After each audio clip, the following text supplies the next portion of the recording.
हजरत उमर फारूक रदी अल्लाह अन्हु ने दुनिया को ऐसे सिस्टम दिए जो आज तक पूरी दुनिया में राइज हैं। सने हिजरी का इजरा किया, जेल का तसव्वुर दिया, मौजिनों की तनख्वाहें मुकर्रर की, मस्जिदों में रोशनी का बंदोबस्त कराया, पुलिस का महकमा बनवाया, एक मुकम्मल अदालती निजाम की बुनियाद रखी, आपाशी का निजाम कायम किया, फौजी छावनियां बनवाई और फौज का बाकायदा महकमा कायम किया। आपने दुनिया में पहली बार दूध पीते बच्चों, माजूरों, बेवाओं और बेआसराओं के वज़ाइफ मुकर्रर किए। आपने दुनिया में पहली बार हुक्मरानों, सरकारी ओहदेदारों और वालियों के असासे डिक्लेयर करने का तसव्वुर दिया। आपने बेइंसाफी करने वाले जजों को सजा देने का सिलसिला भी शुरू किया।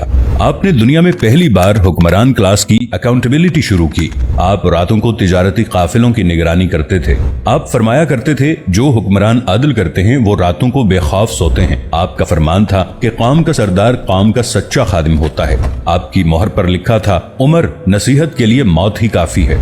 आपके दस्तरखान पर कभी 2 सालन नहीं रखे गए। आप जमीन पर सर के नीचे ईंट रखकर सो जाते थे। आप सफर के दौरान जहां नींद आ जाती थी, किसी दरख्त पर चादर तान कर साया करते और सो जाते और रात को नंगी जमीन पर दराज हो जाते। आपके कुर्ते पर 14 पैबंद थे और इन पैबंदों में एक सुर्ख चमड़े का पैबंद भी था।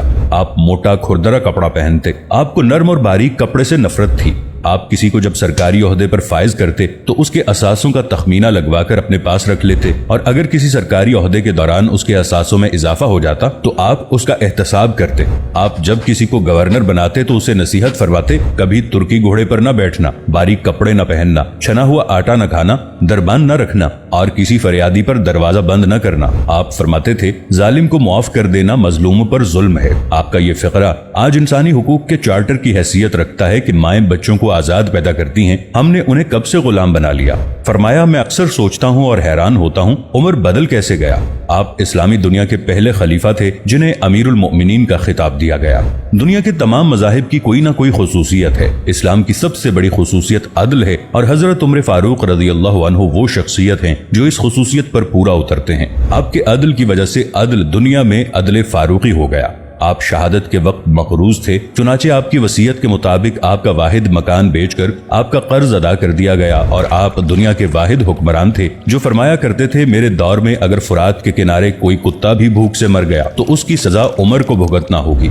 आपके अदल की ये हालत थी। आपका इंतकाल हुआ तो आपकी सल्तनत के दूर दराज इलाके का एक चरवाहा भागता हुआ आया और चीख कर बोला, लोगों, हजरत उमर फारूक रज़ी अल्लाहु अन्हु का इंतकाल हो गया। लोगों ने हैरत से पूछा, तुम मदीने से हजारों मील दूर जंगल में हो, तुम्हें इस सानहे की इत्तला किसने दी? चरवाहा बोला, जब तक हजरत उमर फारूक रज़ी अल्लाहु अन्हु जिंदा थे मेरी भेड़ें जंगल में बेखौफ फिरती थीं और कोई दरिंदा उनकी तरफ आंख उठाकर नहीं देखता था। लेकिन आज पहली बार एक भेड़िया मेरी भेड़ का बच्चा उठाकर ले गया। मैंने भेड़िया की जुर्रत से जान लिया कि आज दुनिया में हजरत उमर फारूक रज़ी अल्लाहु अन्हु मौजूद नहीं है। हजरत उमर फारूक रज़ी अल्लाहु अन्हु ने अपने दौर में जिस जिस खित्ते में इस्लाम का झंडा भिजवाया वहां से आज भी अल्लाहु अकबर की सदाएं आती हैं। वहां आज भी लोग अल्लाह के सामने सजदा करते हैं। दुनिया में अलेक्जेंडर का नाम सिर्फ किताबों में सिमट कर रह गया है, जबकि हजरत उमर फारूक रज़ी अल्लाहु अन्हु के बनाए निजाम दुनिया के 245 ममालिक में आज भी किसी न किसी शक्ल में मौजूद हैं। आज भी जब किसी डाक खाने से कोई खत निकलता है, पुलिस का कोई सिपाही वर्दी पहनता है, कोई फौजी जवान 6 माह बाद छुट्टी पर जाता है या फिर हुकूमत किसी बच्चे, माजूर, बेवा या बेआसरा शख्स को वजीफा देती है तो वो मुआशरा, वो सोसाइटी बेइख्तियार हजरत उमर फारूक रज़ी अल्लाहु अन्हु को अजीम तस्लीम करती है। वो उन्हें तारीख का सबसे बड़ा सिकंदर मान लेती है, मां सिवाय उन मुसलमानों के जो आज एहसास कमतरी के शदीद एहसास में कलिमा तक पढ़ने से पहले दाएं बाएं देखते हैं। लाहौर के मुसलमानों ने एक बार अंग्रेज सरकार को धमकी दी थी कि अगर हम घरों से निकल पड़े तो तुम्हें चंगेज खान याद आ जाएगा। इस पर जवाहरलाल नेहरू ने मुस्कुराकर कहा था, अफसोस आज चंगेज खान की धमकी देने वाले मुसलमान ये भूल गए उनकी तारीख में एक उमर फारूक भी था जिनके बारे में मुस्तशरिकीन भी एतराफ करते हैं कि इस्लाम में अगर एक उमर और होता तो आज दुनिया में सिर्फ इस्लाम ही दीन होता।